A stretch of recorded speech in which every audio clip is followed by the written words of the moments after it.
Let's talk about secrecy and family shame. So, I was back home for the holidays for the past 2 weeks, and I got to be with my family. And I love it because every time I go back, I get to meet myself in a new way, meet my family in a new way, and see where I've grown, they've grown, how that all goes.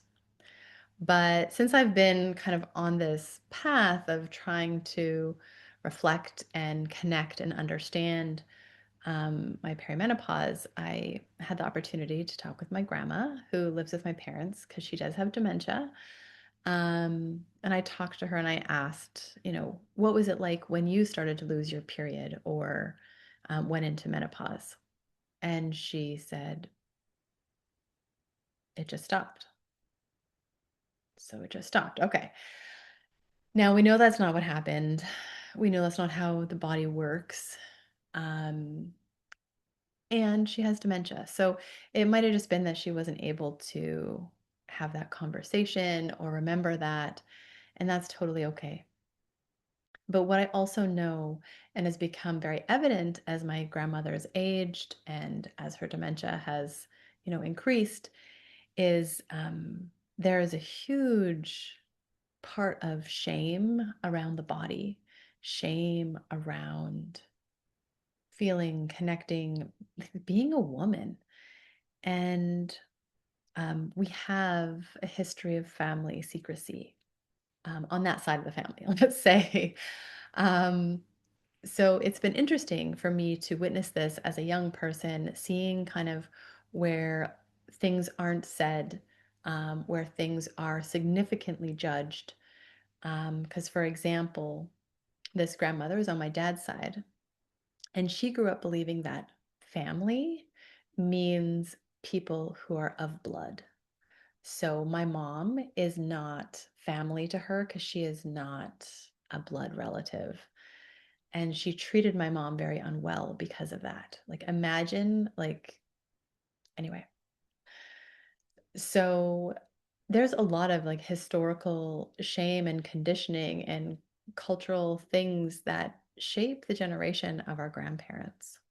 And that in turn has shaped our experience of being a woman and going through our own rites of passage and changes as a woman or as a female bodied person, right? And so I know that shame and I know that secrecy is a part of this generation or this side of my family anyway.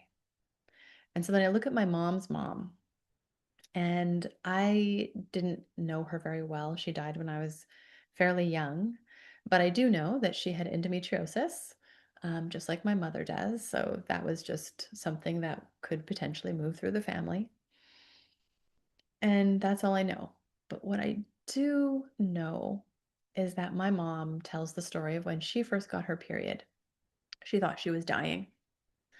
And I'm like, it's like the Carrie movie, mom. And and there's truth in that. Not that it's the Carrie movie, but truth in this shame or secrecy that her mom like didn't tell her what was going to happen. Like as if you didn't say it, it wouldn't happen or something. I don't quite understand the I don't understand it. But again, there's like that generational shame, that generational secrecy.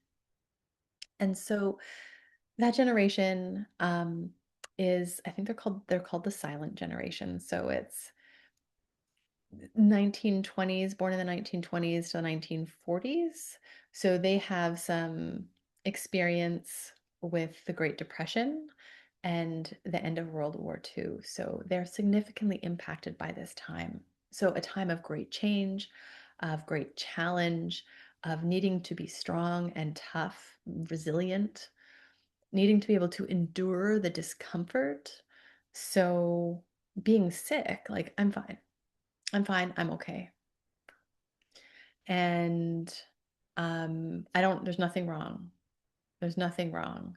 So not kind of talking about the problems, But then also, then you throw the shame on it. So if no one's talking about the problems, the people who have problems or who are talking about it, no, no, no, no, that's shameful. So then you have this silent generation that isn't talking about anything. Like, don't tell, don't say what's going on.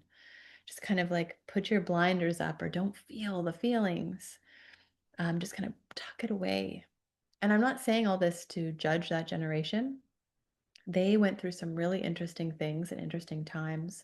And they came from another generation that also had their own share of challenges. And so that's the silent generation. That's my grandmother's generation, both of my grandmothers. And so when I talked to my mom, who's a part of the boomer generation, and I asked my mom about her perimenopause or menopause, and she said, "Oh, well, I never had it. I had a hysterectomy." And I remember her having it. I don't remember her uterus. I don't remember her uterus coming out. That was in her early 20s or mid 20s ish. But then she had really severe endometriosis, runs in the family, and then she needed to get her ovaries removed because the I don't know if they're called lesions or cysts or, the fibrous endometriosis was on her ovaries. So she needed to have her ovaries removed. And so because she had her ovaries removed, she went on the estrogen patch and eventually she went off it. So even when I think back to that time, I remember when she went into the hospital. So let me just backtrack here. So my mom did not keep secrets in the sense of I knew when my period was not when it was coming, but I knew what was going to happen and I knew what to do. I knew about sex and touch and all of that stuff. My mom's like, I need you to be safe. I need you to be protected. And I'm so grateful that she gave me that information. She gave me that information because of her experience and the lack of it. So I'm so grateful that she used that and um, gave me more tools. Now, there might be some of you who have boomer family that didn't do that, but I think there was a little bit more of a voice arriving for women at that time. So, so maybe less secrecy. There's still lots of family trauma that's rolling through, but when she talks about the going to her doctor with her endometriosis, her doctor would blame her for having this problem, for having sex before marriage, for um, just like just constantly like on her that she was the problem. And I'm just like, oh my gosh, like what does this doctor know? And I even remember at a young time thinking, man, that doctor's so mean. So she eventually needed to get everything done because she was in lots of pain. So she did. She had her ovaries removed finally. And with within the day, she was back at home. And she could have chosen to stay in the hospital, but she said, "Oh, I couldn't stand being there. It was too loud. I'd rather just be at home in my space." I get it. A lot of people say that. A lot of people say that. But she comes back home and she doesn't come home and rest. She comes home and does all the things that she does. And I'm just like, wow, that's really fast. So that took place for my mom, or that's at least how I remember it. And then she started wearing the patch. And I remember that because I would help her put the patch on because she put on her back. And so every week she had to change the patch, and we would always change sides or change locations. And so I remember that. And so I'm like, when did you stop? Because I don't actually remember when she stopped. And she didn't fully remember either, actually. But she said at some point she just didn't need it anymore. And I'm like, what do you mean you didn't need it anymore? Who told you this? So our system is very behind, and so my mom was bringing things forward at a time where our system couldn't meet her. And unfortunately, there's yes, there's shame, but at least my mom's generation, or at least my mom was speaking up. I'm so grateful for that because I got to see, that we need to talk about these things. If we don't talk about it, how can we fix it? How can we work through it? So now here we are, another generation. I'm an elder millennial, Gen Xers out there.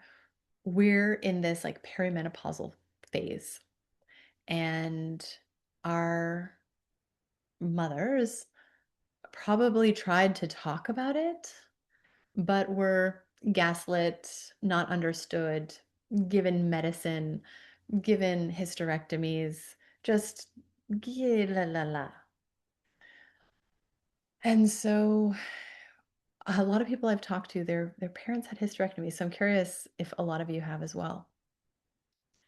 But it seemed to be like an easy solution for a problem that people were having. And I sorry, I say problem, but I just mean that um, I think there's a lot of hysterectomies happening when they're not needed, but they're 100% like I know many people who've had it, people who are younger than me, and it makes sense. So if I could delete this all out, I would. My bad. Um, but I feel like the medical system just wants us to shut up and will do anything to help us shut up. And so that's what I'm trying to say here. So if we look at now, the medical system is overrun, overburdened, but they don't have the information. They don't have the current knowledge because even though we've had all this time, not much has changed. And so this is where we can look at the culture. So thank goodness we have, first of all, this technology to be able to gather more information on our own, to advocate for ourselves, to keep searching and pushing.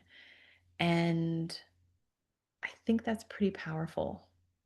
And I really think about the work that we do is going to help the generations to come.